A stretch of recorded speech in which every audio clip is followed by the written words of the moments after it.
Hi friends, எல்லாருக்கும் happy Easter. எங்கே வந்திருக்கேன்னா அம்மா வீட்டுக்கு வந்திருக்கேன். பாருங்கள், இது வந்து வாடகை வீட்டில் தான் இருக்கோம். ஓகேங்களா, ராம்நாட்டில் இருக்கோம். ரீதியாகவும் என்னோடய சிஸ்டரும் போயிட்டாங்க. உள்ள இருக்கிற செடிகளை மட்டும் உங்களுக்கு காட்டலாம் அப்படின்றக்காக நான் வந்து ஒரு சின்ன வீடியோ அப்லோட் பண்ண போகிறேன். ஓகேங்களா, பாருங்கள் முருங்கடி எப்படி நல்லா தழுத்து வந்திருக்குன்னு பாருங்கள். ஆனால் இது மழை பெஞ்சப்போ கீழே உடஞ்சிருச்சு. ஆனாலும் அது தூரோடு இருக்கிறனால நல்லா தழுத்துருக்கு. நான் காட்டுறேன், ஜூம் பண்ணி காட்டுறேன். எப்படி இருக்குன்னு பார்த்தீங்களா, பச்சை பசேன்னு இருக்குது பார்த்தீங்களா. அப்புறம் இது பாவக்காய் செடி நல்லா விட்டுருக்கு பாருங்கள். ஆனால் வந்து 1-2 மட்டும் கிடக்கு பாருங்கள். இந்த உங்களுக்கு ஜூம் பண்ணி காட்டுறேன் எப்படி இருக்குன்னு பாருங்கள். நல்லா இருக்குல்ல.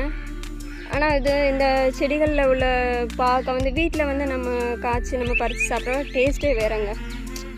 அதாவது எப்படி சொல்கிற, கசப்பே தெரியல. இந்த மாதிரி பாவக்காயில் கசப்பு இருந்தாலும் பட் ரொம்ப தெரியலை. ஓகேங்களா, இப்போ தான் சின்னதாக இங்கே பாருங்கள், சின்னதாக இப்போ தான் பாவக்காய் வந்து முளைச்சிட்ருக்கு. இந்த பாருங்கள், இதெல்லாம் கொஞ்சம் நாள் ஆகும். பாருங்கள், பார்த்தீங்களா எவ்வளோ இதாக இருக்குன்னு பார்த்தீங்களா. பாவக்காய் செடி நிறையா ஒரு 1 வீக்கில் வந்து 2 டைம்ஸ் இல்லை 3 டைம்ஸ் பிடுங்குற மாதிரி இருக்கும்.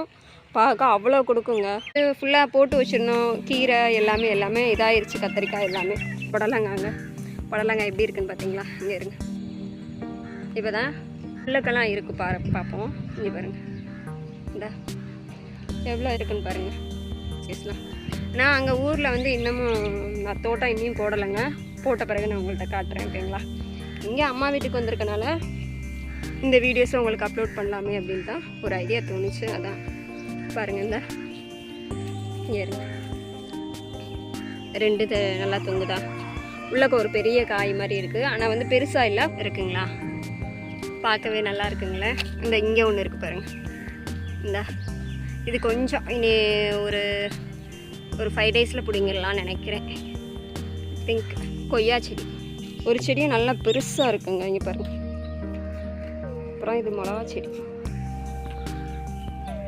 மிளகா இப்போ தான் சின்னதாக காய், அந்த குண்டு மிளகான்னு சொல்லுவாங்கள்ல, அந்த மிளகா பார்த்தீங்களா.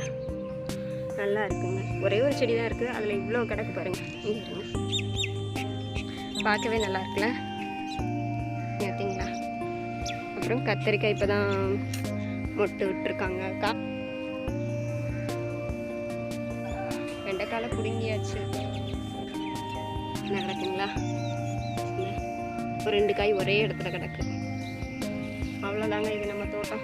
ஓகேங்களா, நெக்ஸ்ட் இன்ட்ரெஸ்டான வீடியோவோட பார்க்குறேன். பாய்.